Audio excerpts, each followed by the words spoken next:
طیبہ channel سے شکریہ ناظرین. آج کی پروفیسر ڈاکٹر ابرار محی الدین صاحب، آپ سب پروفیسر اسلامی یونیورسٹی بھاولپور ہیں، ہمارے ساتھ موجود ہیں. ڈاکٹر صاحب سے آج کا ہمارا سوال یہ ہوگا، ڈاکٹر صاحب کے مذہب کی نمائندگی اور اسلامی طریقہ کار کیا ہے؟ شکریہ جناب کو اعظم. بات یہ ہے کہ ایک چیز بنیادی ذہن میں رکھ لیں کہ دنیا میں دو مذاہب ایسے ہیں جو جنہیں ہم پریچنگ ریلیجن کہتے ہیں، یعنی ان مذاہب کی تبلیغ کی جاتی ہے. ان میں ایک اسلام ہے اور دوسرا عیسائیت ہے.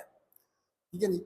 تو اسلام میں چونکہ اللہ جل شانہ نے جناب صلی اللہ علیہ وسلم پر نبوت کا خاتمہ کر دیا اور قرآن کے بعد کوئی قرآن نہیں، رسول کے بعد کوئی رسول نہیں، لیکن اصلاح احوال کا جو فرض منصب بھی ہے وہ اللہ جل شانہ نے، انبیاء کا یہ منصب تھا، اللہ جل شانہ نے یہ منصب جو تھا پھر اب علماء امت پر ڈال دیا.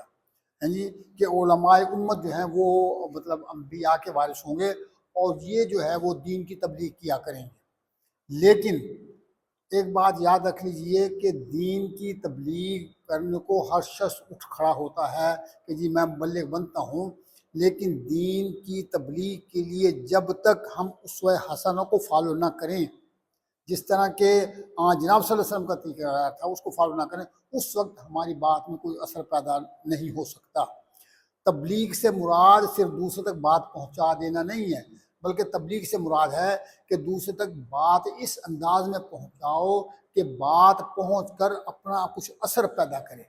یہ چیز جو پیدا ہوگی، یہ پوچھنے والا جو مبلغ ہے اس کا کریکٹر، اس کی زبان اور دین کے تبلیغ میں اس کے طریقہ کار، یہ تین چیزیں ہیں. یہ تین چیزیں مل کر جو ہیں وہ اس کی اپنا تبلیغ کو مؤثر بنائیں گی. مثال کے طور سب سے پہلی بات یہ کہ اس کا اخلاق بڑا اچھا ہو، زبان کی مٹاس کی حد تک بہت اچھا اخلاق ہو.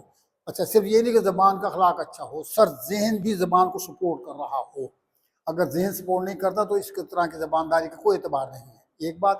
دوسری بات یہ کہ ایک پریچر جو ہے وہ اس کا نام کیا، جو اس کا کریکٹر ہے وہ خالصتاً اسوہ رسول کی بنیاد پر ڈیولپ ہو، یعنی اس کی زندگی مکمل طور پر سیرت طیبہ کو کاپی کر رہی ہو.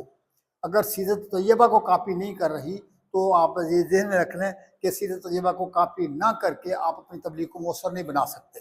یہ بات ہے شاید. ٹھیک ہے نہیں؟ اور تیسری چیز جو ضروری ہے وہ یہ ہے کہ آپ دین کی تبلیغ سے پہلے اپنے دین کے بارے میں اپنی معلومات کو مکمل کریں. اپنے دین کی بارے میں معلومات کو جب تک مکمل نہیں کریں گے، آپ اپنے آپ کو ٹرینڈ نہیں کریں گے، آپ کو تبلیغ کا حق حاصل نہیں ہے. اس لیے آپ مسائل پیدا کر لیں گے بجائے مسئلہ حل کرنے کے لیے. چنانچہ قرآن پاک میں صاف طور پر اللہ فرمایا وَلَوْلَا نَفَرَ مِن كُلِّ فِرْقَةٍ لِيَتَفَقَّهُوا فِي الدِّينِ، کہ تم میں سے کچھ لوگ دین کی پہلے سمجھ حاصل کریں اور پھر اس کے بعد وہ دین کی تبلیغ کریں. تو دین کی جتنی سمجھ ہوگی آپ پر دین کی تبلیغ کا فریضہ بھی اتنا ہی ہوگا، اس سے زیادہ نہیں ہوگا.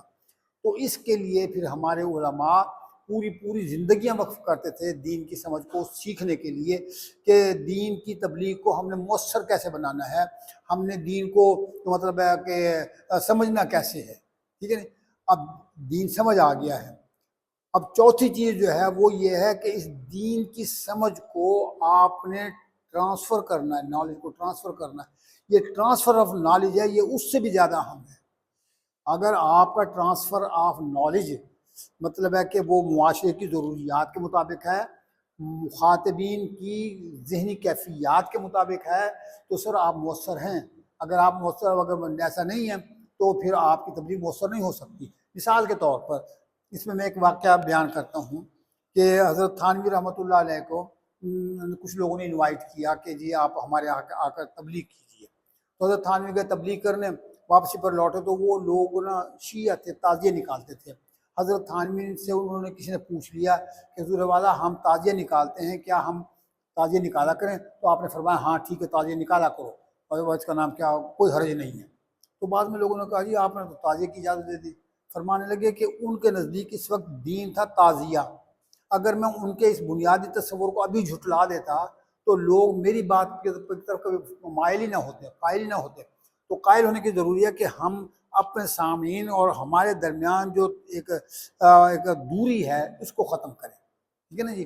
تو یہ دوری ختم کیسے ہوگی کہ آپ کا انداز گفتگو، آپ کا طرز تکلم، آپ کا دین کی نمائندگی کا جو تصور ہے وہ جب تک رہو۔ تو یہ 4 چیزیں کہ پہلی بات یہ ہے کہ آپ نے دین کی سمجھ حاصل کرنی ہے، آپ نے اسوہ رسول کو اپنی زندگی کا حصہ بنانا ہے، آپ کی زبان انتہائی شائستہ ہو۔ رسول اللہ صلی اللہ علیہ وسلم کا جو انقلاب تھا یہ خالصتاً اخلاقی انقلاب تھا، اس بات کو ذہن میں رکھ لیجیے کہ جناب صلی اللہ علیہ وسلم کی پوری زندگی اخلاقیات کے برتری کے لیے تھی، ٹھیک ہے نا جی۔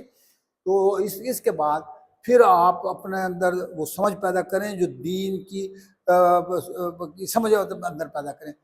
پھر چوتھی چیز یہ ہے کہ جو دین کی سمجھ آپ نے سیکھی ہے، جو آپ کے اندر ڈیولپ ہوئی ہے، اب آپ نے اس کو نیریٹ اس طرح کرنا ہے کہ اس میں لوگوں کی نفسیات بھی آپ کے سامنے مد نظر رہے۔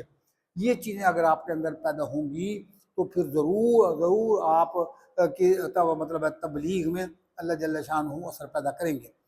اب ان کے علاوہ ایک اور چیز جو بڑی اہم ہوتی ہے وہ یہ ہوتی ہے کہ جو پریچر ہوتا ہے نا سر، اس کو تھوڑا سا دنیا داری سے دور رہنا چاہیے، پیسے کی حوث سے، دولت کو جوڑنے سے دور رہنا چاہیے۔ اس لیے کہ ہمارے اسلاف جناب صلی اللہ علیہ وسلم کے پوری امت کی تاریخ یہ بتاتی ہے کہ ہمارے علماء جو ہیں وہ دولت کی حوث میں مبتلا نہیں ہوتے تھے، قدر کفاف مل گئی ہے، ایک وقت کی روٹی مل گئی ہے، بس ٹھیک ہے، باقی اللہ آگے دے گا، اس لیے کہ رزق کا اللہ نے بندوبست کیا ہوا ہے، ٹھیک ہے نا۔ تو یہ چیزیں ایک مبلغ کے لیے ضروری ہے۔ آج ہمارے ہاں نارا میڈیا پر کچھ لوگ تبلیغ کرتے ہیں، لیکن ان کی تبلیغ قطعی طور پر مؤثر ہونے کی بجائے الٹا نیگیٹو نتائج پیدا کرتی ہے۔ اس کی وجہ کیا ہے؟ اس کی بنیادی وجہ یہ ہے کہ پہلی بات دین کی وہ سمجھ ان کے پاس نہیں ہوتی، ٹھیک ہے جی۔ دوسری بات یہ طرز تکلم بالکل بازاری اور گھٹیا ہوتا ہے۔ تیسری بات یہ کہ ان کے کریکٹر میں کوئی ایسی چاشنی اور اٹریکشن بھی نہیں ہوتی۔ یہ چیزیں جب تک ہم اپنے اندر پیدا نہیں کریں گے سر، ہمارا طریقہ تبلیغ وہ نتائج پیدا نہیں کر سکے گا۔ ہمارے ہاں میڈیا ایسے لوگوں کو اچھالتا ہے، ٹھیک ہے نا جی، کہ جو اس کا نام کیا کہتے ہیں کہ مبلغ بنے بیٹھے ہوتے ہیں، لیکن ان میں تبلیغ کا کوئی اثر اور کوئی مطلب ہے وہ زندگی میں اٹریکشن ہمیں نظر نہیں آتی۔ تو زندگی میں زبان میں اثر پیدا کرنے کے لیے کریکٹر میں اثر پیدا کرنا ضروری ہے۔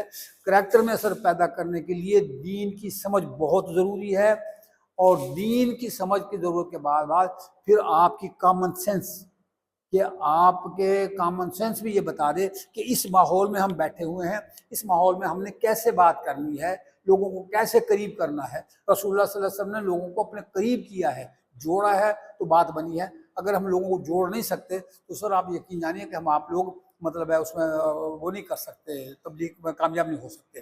بہت شکریہ ڈاکٹر صاحب، آپ نے ایک اسلامی تعلیمات کی روشنی میں ایک مبلغ اسلام کی جو صفات ہیں یا جو ذمہ داریاں ہیں اس کے متعلق آپ نے ہمیں آگاہ کیا۔ بہت شکریہ ڈاکٹر صاحب۔ اور میں